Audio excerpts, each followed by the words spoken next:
The Strange Man. Do I know you? I hope so. I seem to know you.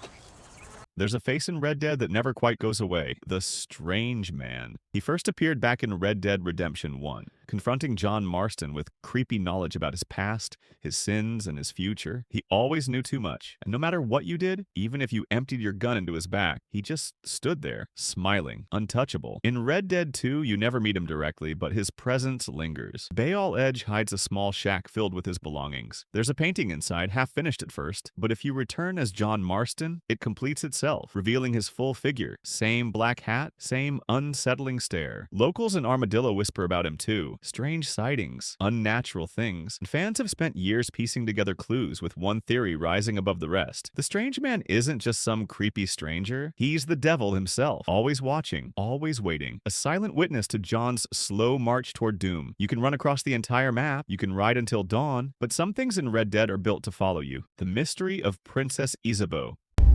Somebody save me! Who's that? It's one of Red Dead 2's strangest cold cases. A royal child vanishes, and nobody knows where she went. Princess Isabeau Katharina Zensmeister of Luxembourg disappeared 15 years before the events of the game. She was only a child when she vanished somewhere in America. No ransom, no demands, no clues, just gone. But the game keeps leaving breadcrumbs. You'll spot her missing poster still hanging at Van Horn Trading Post. You'll find her belongings locked in a chest nearby, marked with her family crest, enough to suggest she was here, but not enough to explain what happened, and then it gets weirder. In the game's files, data miners found a full character model for Isabeau, fully rendered, but never used. No quest, no dialogue, nothing. She exists in the code, but never appears in the world. Was her storyline cut? Was she meant to be found? Or is there still some hidden trigger nobody has unlocked? For years, players have searched every inch of the map, hoping to crack the case, but so far, Princess Isabeau remains Red Dead's most elusive ghost. The mystery of Emerald Ranch.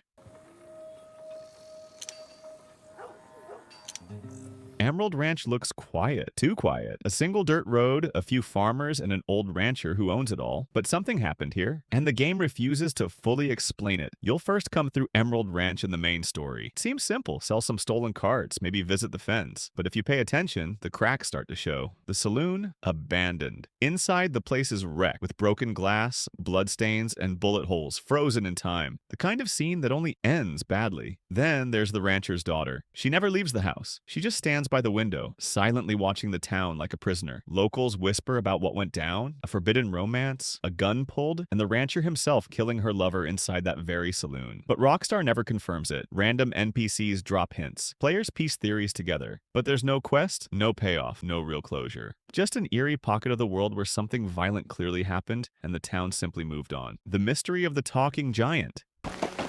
I'm rather lonely. You see, I'm too big.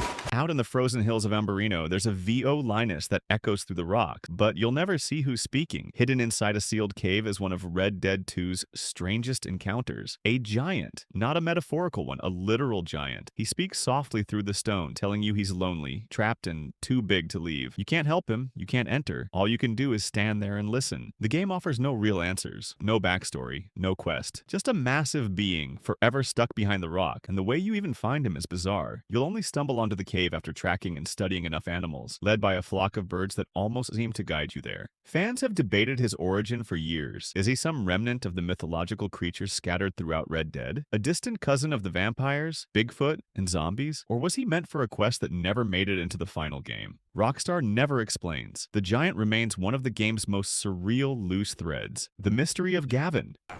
I'm looking for my friend. And Gavin. Gavin might be the most famous person in Red Dead 2 that nobody's ever met, because he may not exist at all. Throughout the game, you'll run into Nigel, a British man, desperately searching for his missing friend, Gavin. He calls out his name across towns, camps, even years into the epilogue. But Gavin? Nowhere. No body, no clues, no sightings. Just Nigel, wandering and slowly unraveling. And that's where the mystery takes off. Some players believe Nigel killed Gavin and blocked it out, his mind breaking under guilt. Others say Gavin was never real, just a delusion from the start. A few even joke that Gavin somehow made it to Tahiti. But no matter how many theories swirl, there's no quest, no resolution, not even a single appearance by Gavin himself. Most believe Rockstar did this intentionally, a kind of meta joke on the community, knowing how obsessed players get with Red Dead's unsolved puzzles. Like Nigel, we keep searching for someone who is never meant to be found. The mystery of Micah's betrayal. You're back. Yes, I'm back. I heard they wanted to hang you.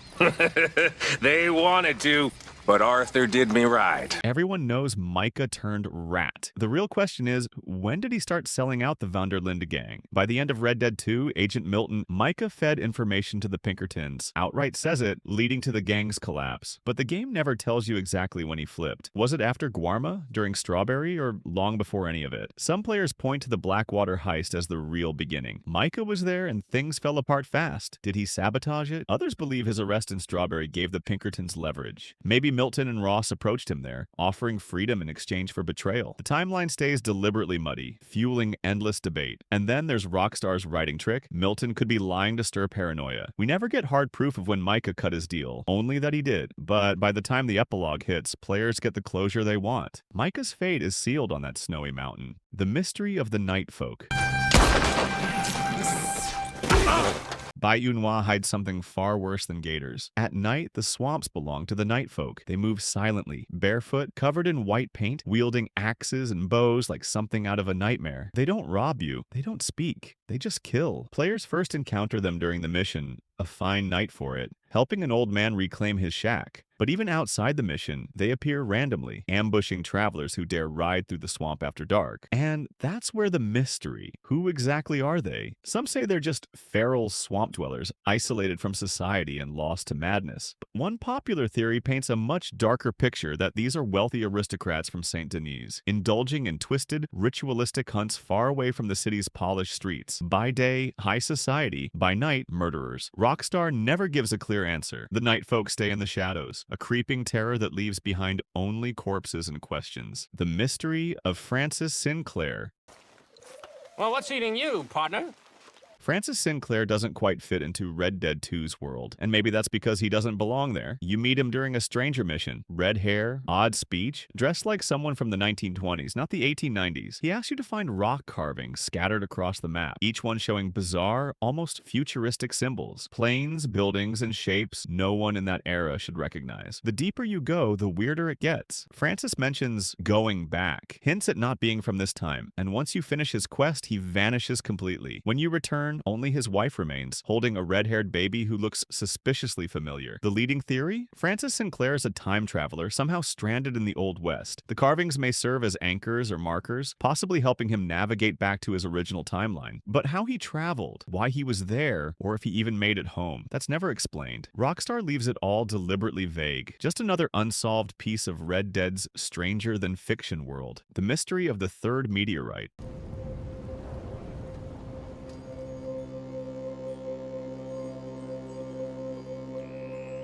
Outer space might have dropped more than just 2 rocks on Red Dead's world. The real question is, where's the third one? So far, we can find 2 confirmed meteorites, one lodged inside a ruined cabin, another resting inside a crater both tucked north of Roanoke Valley. Collecting them gives Arthur a minor buff, but there's one problem. Your inventory labels them 2 of 3. Not all found, not complete, just 2 out of 3. That little detail has sparked years of hunting. Some think it's just a coding error, supported by a glitch that can accidentally give players 3 copies of the same meteorite, but many believe Rockstar was hinting at a third hidden piece. The strongest theory? Moonstone Pond. The name alone screams cosmic. The broken trees and disturbed ground there suggest impact, and an old newspaper even tells of a girl pulling a strange rock from its waters. If the third meteor ever existed, it may already be gone, quietly lifted from the pond before Arthur ever arrived. Or maybe players just haven't searched hard enough. The mystery of the aliens.